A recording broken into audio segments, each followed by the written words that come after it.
Oh yeah, the last few years, the word that keeps getting attached to you is workhorse. Yeah. And that's got to feel good. It does. And I think the whole COVID, like I think I was, aside from Bailey getting injured at the end, I was the workhorse for that. Like I was pulling both shows. I was doing Raw on Monday at the Thunderdome. Then I'd come back and do SmackDown. And there was a show where they had a whole show written, and I think everybody was out. And I pulled 8 segs of a SmackDown where I opened with a promo on The Undertaker, and it went into a brawl with Jeff Hardy, and then it ended up with like a 3-seg, like 8 segs during COVID. Like I was the constant. Everybody else was come and go, and things happened, or people have I've never taken time off. I've never taken 6 months off television. I've never had a break or any of those things, and I take pride in that. And I think so when people say, "Yeah, workhorse," like I am, and I'm all about that. That's what I take pride in. And you being in NXT now, I feel like is the company's way of saying you're so good at making other people look great. Absolutely. Can you go help out some younger talent? Yeah, and they gave me that opportunity, and I love that, and I love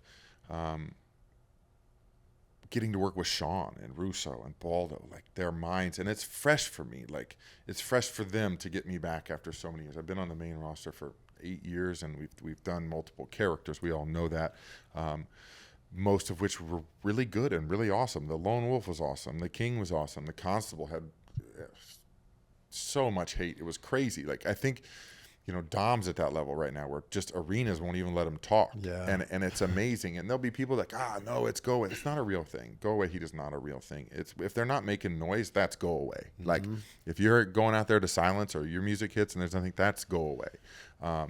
People hated me. And I think it was a lot because they saw me for 7 segs in a show on Raw, changing rules of matches, things like that. And then, sad Corbin, and then to happy Corbin. And then the stuff with JBL, like, that just didn't click. And that was the kind of what I feel like the first thing I've done that just didn't click. And I don't know why. I can't explain why, because I love JBL. I think he's one of the best in the history of this business. He's one of the best heels in this business. He's physical, believable. He has that face that just makes you go, dude, I cannot stand that guy.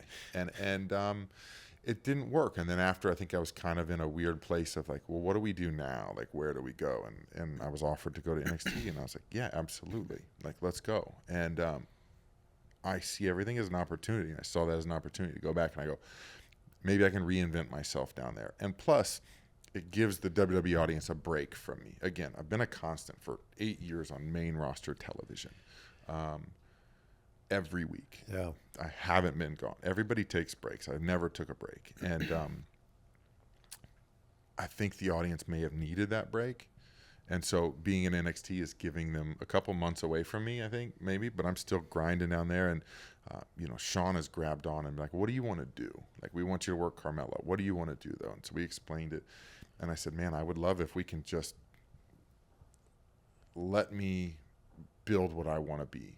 Like, let me have control one time, coming out of the Happy Corbin stuff. And it was just into the John thing with the modern day wrestling god kind of stuff. It just, again, didn't click, and it was like, not me, and maybe that's what it was. I just don't know. I can't explain that one. But I got down there, and he's like, well, what do you want to say? Man, we have had all these characters. Like, let's burn them all. And then we got the idea for like the furnace, of throwing the things in the furnace, which was, by the way, it was like 1,400 degrees. I think I was actually wearing this watch, and I was nervous it was going to melt. That I was so the band, close. yeah. Because I was so close to that thing. That's where they burn bodies. Like, it was a cremation thing. Well, it's like, you were burning your, the old versions of all yourself. the things, and going, hey man, I'm doing this as me. And that's what we've got to do. Sean has let me just be me. And I think that's why, like, we did the show in Austin, and they were cheering for me. And I was like, oh my God, this is weird. Like, people are chanting like, go Corbin, and booing Gable. And I think that's because they're like, man, we're finally getting the Corbin we've wanted for these last few years. Like, this dude is just doing him. He's having fun. Yeah. We can connect to this character because it's real. It's him. It's what he wants to do. And then they let me like be a part of making the music and the gear. Like, I'm designing my own gear now. Like, it's 100% me. Like, my first gear with the ship and the burn the ships, like, that was the whole philosophy. Was it's an old thing where I've always loved this phrase, by the way. I've always loved the phrase "burn the ships." It's the best because it's like, hey man, we're abandoning everything. It's either going to work or we're going to die. Like we're going back on their ships if we do it. The full phrase is, if you want to take the island, you got to burn the ships. Yep. And the idea, like you're saying, is like there's no turning back. Yes. It's we're taking the island, then taking their ships. Yep, exactly. And so that's where I was at. Like, I've been around a long time, 11 years now, and it's like, man, like we can make one more like real strong run, and we got to burn everything in the past, and it's all or nothing. And I think that's what people are seeing and feeling and connecting to. And it's a great entrance theme. Oh, it's so good.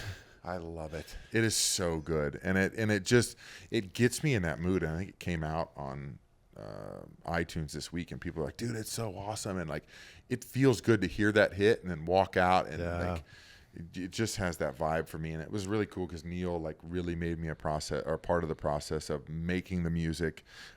Hey, can we slow it down? Can we speed it up? Can I get more drums here? And I'm sending them bands and songs and vibes. And then they had a guy do the vocals. I was like, I need a little more grit, a little more rasp. And then like, so it's really been built to what I like and what I enjoy. And then, like I said, with the gear, like I did a Bam Bam gear for that one episode of NXT. I was like, he's one of my favorites. I was like, I'm going to rock it. And then like what I'm rocking next Sunday at No Mercy is going to be so sick. I'm so amped for people. But it was another thing that I just called my buddy. This is my idea. He designs it and we do it. Man. And like, that's a cool feeling to have again.